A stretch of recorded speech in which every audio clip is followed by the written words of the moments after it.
Hey everybody, this is Mike Anderson with Collision Advice. I'm here with my great friend Danny with the DEG, and we're working with SCRS to bring you a series of quick tips that will help you to boost your business.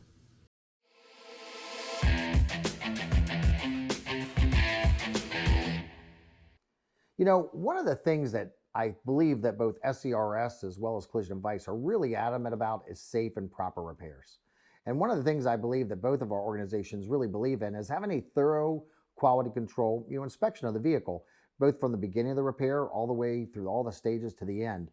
And one of the quality control inspections that we have to do at the end of the repair is to test for water leaks. Now keep in mind, a lot of people, they associate water leaks with like replacing glass, right? And I agree that when you replace a windshield, a quarter glass, back glass, door glass, you gotta look for water leaks. But if we remove or adjust a deck lid, we remove or adjust a door, we remove tail lights, any of those, you know what? We're gonna have to make sure that that vehicle doesn't have any water leaks, because the last thing we want is a customer coming back, and you know how it is, once you get that mildew, moldy smell in that car, it's hard to get rid of, right? So at the end of the day, as we quality control inspect the vehicle and we do this water leak test, maybe throughout the process or at the end of the process, the question is that a billable item? Danny, what are your thoughts? It's a great question, Mike. And CCC, for example, will define that in the labor premise that it's a not included operation with the exception of stationary glass during the glass replacement process.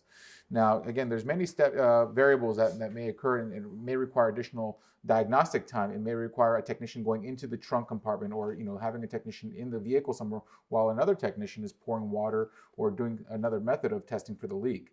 So it's really important that you want to implement that in your QC process when the vehicle is all assembled, finalized, so that way it's in its final stages and ready as if it's roadworthy again. Right. And then again, you want to verify if it's leaking water, and you can catch it before it leaves your shop. You may also have to do that part of a diagnostic procedure if the vehicle arrives to your shop with the leak already. So again, those are all variables involved in the repair process that you'll want to account for, and those are not included in the diagnostic and research.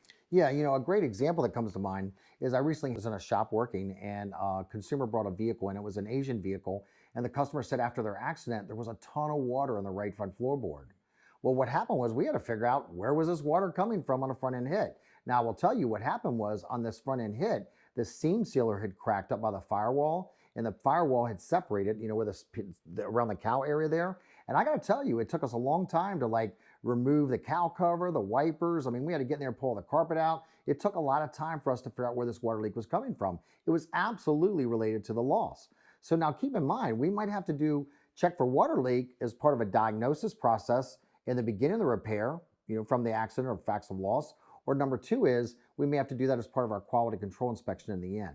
I also want to point out one other little tidbit for you on this quick tip, and that is keep in mind, labor times are represented by 1/10. And Danny, 1/10 equals how many minutes? 6 minutes. 6 minutes. So let's say that you have two technicians, like you have one in the trunk with a flashlight, right? Because that's real world, right? And you have somebody else with a water hose. That's two people. If it takes both of those people, 6 minutes each, then that's actually 12 minutes. So make sure your time represents how many technicians were actually involved, or maybe it's not a technician, it's a lot porter person, maybe it's an estimator. Sometimes it might take multiple people to inspect for a water leak. So ladies and gentlemen, checking the vehicle for leaks. Included or not included, Danny? Not included. Hope you enjoyed that tip of the day. I'll see you soon.